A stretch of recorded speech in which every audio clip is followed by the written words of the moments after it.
Interessante essa abordagem que você fez do sai dela, dessa primeira mensagem angelical, é que para aqueles que estão ouvindo, não é esperar a entrada ou o início da última semana para sair fugido Não, dela, não. É agora. É para já. Para não se deixar mais se contaminar pelas coisas desse sistema que te corrompe, que te seduz e que te desvia o foco do verdadeiro evangelho, sabe? Viva, tenha as coisas, mas sabendo que vai chegar um momento que você vai ter que abrir mão disso aí para fugir. Senão vai cair sobre você a mesma praga que caiu sobre a mulher de Ló, que ao olhar para trás, por causa de tudo que estava deixando, se transformou em uma estátua de sal. E isso nos mostra aqueles que, muitos, que por causa dessas coisas que conquistaram, dessa grande Babilônia, e por amar as coisas que conquistaram, muitos hão de abrir mão da sua primogenitura e apostatar da fé. Então é agora, é para já. Comecem a ver esses sinais que já estão aí. As dores de parto, elas servem para isso. Elas servem para poder manter a igreja acesa, a lâmpada da igreja acesa. Porque com o passar do tempo, as dores de parto elas vão se intensificando até chegar a hora de nascer o filho varão. E se você não estiver preparado para dar à luz a esse filho, como que fica? é verdade.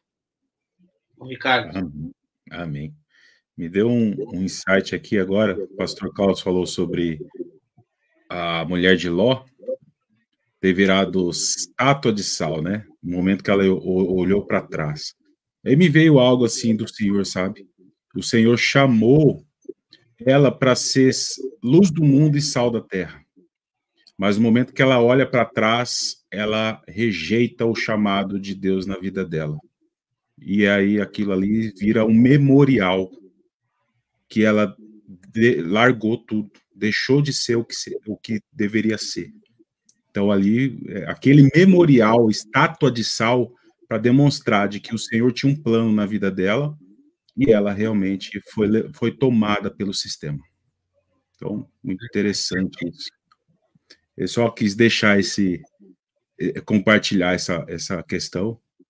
E aí eu queria colocar para os irmãos essa questão aí, né? Ao falar da estátua de sal, né? E sobre a tribo de Dan, que às vezes alguém tá perguntando, né? cadê ela, né? Não está ali. Exato. Porque a tribo de Dan, ela vai tipificar realmente os apóstatas, realmente aqueles que foram chamados, mas que de fato largaram, rejeitaram, foram envolvidos pelo sistema. É a estátua de sal aí, né? Da mulher de Ló. Por isso que as igrejas têm advertências. E uma das advertências é ser fiel até a morte e dar-te-ei a coroa da vida, né? Fora outras que tem, mas existem advertências claras de que precisa ter correspondência também. E aí já aproveitamos para responder essa pergunta aqui, ó. Se a gente é pós-tribulacionista, claro, a igreja vai passar pela tribulação. A única diferença é que a igreja é selada antes e os flagelos não atingem a igreja. Porém, nós teremos duas testemunhas que, se preciso, darão a vida. Enquanto isso, Deus está protegendo a sua igreja. A grande massa está sendo protegida no deserto durante esses 3 anos e meio. Mas, se precisar, pessoas irão dar a vida e é isso que vai acontecer. Pode continuar, irmão. Desculpa te interromper aí. Amém.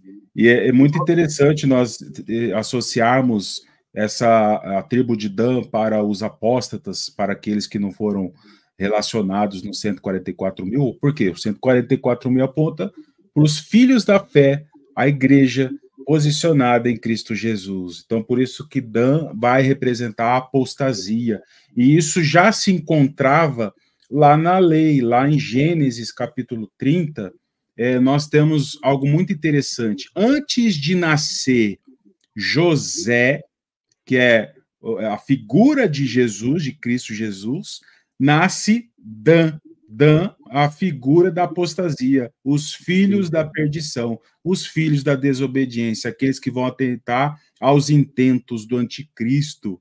Então, antes de Jesus vier para reinar, tem um anticristo para exercer os seus intentos aqui na Terra. Então, é muita coisa conectada. E aqui em Gênesis, no capítulo 30, Nós temos isso aqui. Teve um conflito entre Raquel e Jacó. Então está escrito aqui, vendo Raquel que não dava filhos a Jacó, teve ciúmes de sua irmã e disse a Jacó, dá-me filhos, senão morrerei. Então Jacó se irou contra Raquel. Olha só que interessante. Aconteceu um DR aí, né? Um atrito, um conflito entre eles. Acaso estou eu em lugar de Deus, que ao teu ventre impediu frutificar? E aí ela entra em contenda com Jacó, e ela oferece Bila, sua serva, e aí Bila, ela vai ter o filho, e esse filho vai se chamar Dan, que significa um juiz. Muito interessante o significado de Dan, porque vai falar acerca de juiz, de alguém que realmente aponta o dedo, alguém que realmente julga, alguém que condena, o acusador.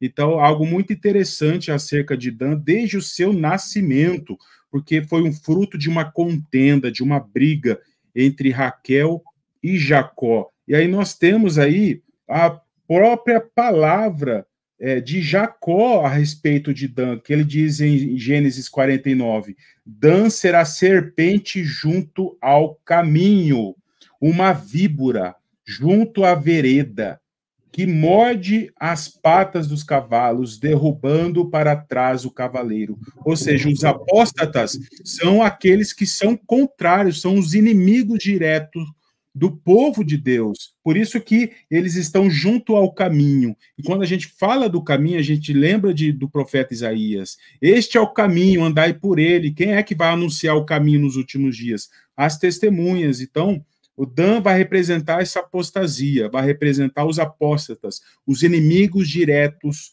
aí das duas testemunhas. E tem todo um fundamento histórico aí, que Dan tinha um comportamento hostil. É só nós lermos lá Juízes, capítulo 18, eles indo contra o povo de Laís, um povo de paz, confiado, e eles também envolvendo e influenciando Jeroboão ao caminho da apostasia, da idolatria, onde Dan foi um ponto de encontro para a adoração ao bezerro de ouro, como nós lemos em 1 Reis, capítulo 12, verso 30, além de Betel, teve também Dan. Então, nós temos muito forte a influência de Dan envolvendo a apostasia, envolvendo a antítese dos filhos de Deus nessa última semana. Então, nós temos aí algo muito interessante, por isso que Dan não é mencionado aí entre os 144 mil.